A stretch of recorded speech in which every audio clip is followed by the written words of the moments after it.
Florida grasshopper sparrow is a bird that's resident to Florida. Right now we're conducting a 3-year research project to try to figure out what some of the causes of decline are. So there are a lot of hypotheses about why the sparrow population might be declining. One of the predominant things is loss of habitat. Three Lakes Wildlife Management Area currently has the largest population. Ready? When we're trying to capture an unbanded bird, we usually arrive at the site before dawn. We locate the bird if it's singing. We approach the bird, usually within 50 meters. We set up a mist net that's set into the ground with poles, and then we use Floridanus or pratensis long song recording to draw the bird closer to the net. Is he in? And we remove the bird from the net carefully and take it a little ways away where we have all of our banding supplies. It's a beauty. We mark the birds with color bands so that we'll be able to identify them as individuals later. We measure the bill, the depth, the length of the bill, the tarsus, the wing length. We check the bird for ectoparasites. We also collect blood samples for DNA analysis. And we try to process the birds as quickly as possible to reduce the amount of handling stress.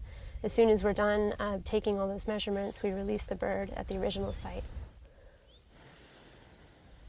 That way.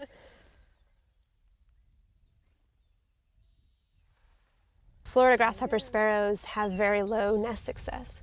It may be only 1 in 3 nests are successful. Okay, when we're looking for nests, what we try to do is find the female that's associated with the territory. Unfortunately, we haven't been able to find very many females.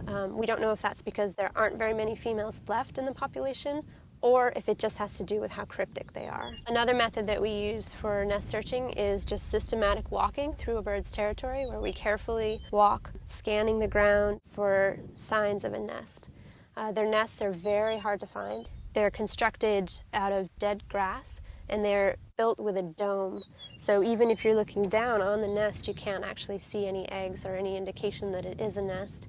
If this was an active nest, I would not be bringing anyone here to see it because it's a very sensitive thing. If and when we do find nests, we are very careful to stay in the area only for a very short time. We usually mark the nest location with a GPS unit and place a few flags near the nest, not right on the nest, but just near it. And then we back away as soon as possible to let the birds return and also avoid leaving our scent in the area that could attract mammal predators. The reason that this bird is on the brink of extinction primarily has to do with the fact that so little Florida dry prairie exists. The whole prairie ecosystem is maintained by fire, and historically this fire would have been created after lightning strikes. So the wildlife managers here, Steve Glass and Tina Hannon, burn the prairie in 2-year rotations to keep the habitat appropriate for grasshopper sparrows. Controlled burning is really important for the sparrow. It's probably one of the most important things that can be done to preserve the bird is to maintain regular burning cycles in the prairie.